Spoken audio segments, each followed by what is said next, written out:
présente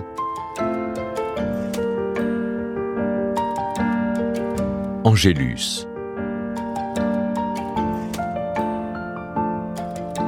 de François-Henri Soulier,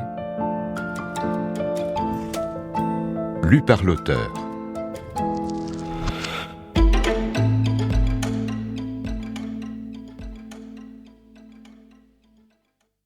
À mon ami Guillaume Laniel, grand explorateur du mystère roman.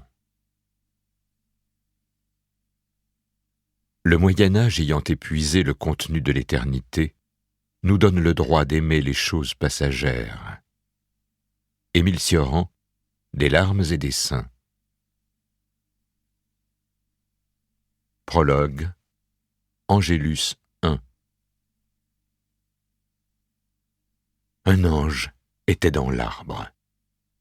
À califourchant sur une branche médiane, le dos contre le tronc, ses vastes ailes blanches déployées pour l'envol, son visage, auréolé de cheveux bruns, rejeté en arrière, semblant scruter le ciel.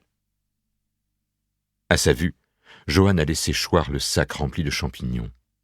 Un tremblement sacré s'est emparé de lui. Tout son corps a frissonné. Le souffle s'est bloqué dans sa gorge, sans que son cri d'effroi puisse franchir la barrière de ses dents. Presque aussitôt, il a plongé au sol, se prosternant devant l'apparition céleste. Il ne bouge plus. Il ne sait s'il est mort ou vif. Il n'ose lever les yeux. Il attend le son de la trompette ou l'apparition de l'épée flamboyante qui lui annoncera la fin des temps. Une image lui vient, qu'il voudrait chasser, celle du corps de Géraude, tout chaud contre le sien sur la couche qu'il a quittée à peine une heure plus tôt. Il faisait nuit encore. Le coq dormait, la tête sous l'aile. Les enfants dormaient aussi, tête bêche sur leur litière, auprès de l'âtre étouffé. La fillette gémissait doucement, comme elle le fait parfois travaillée par le songe. Johann avait quitté la masure remplie de sa bonne odeur de bête, d'humains assoupis et de cendres tièdes. Puis, il avait attendu sur le pas de la porte, piqué par l'air vif de septembre, que bleuisse la cime du mont. L'heure où la peur se replie au fond de la forêt, quand les loups ont regagné leur tanière. L'heure où se tait la chouette maléfique. Enfin, l'Angélus avait sonné, emplissant la combe d'une vibration de bronze, et l'aube avait répondu à cet appel. Est-ce péché que de se souvenir du corps de Géraude? Les bons hommes le lui ont dit, le monde visible tout entier est œuvre mauvaise. Mais le prêtre de Rome soutient au contraire que la création est le temple du vrai Dieu chrétien. Qui croire en cet instant fatal? Le visage plongé dans l'humus du sous-bois, Johann voudrait se souvenir des paroles du salut. Paere nostre, que siest in l'ucel. Et qu'y a-t-il ensuite? Les mots se sont effacés de son esprit.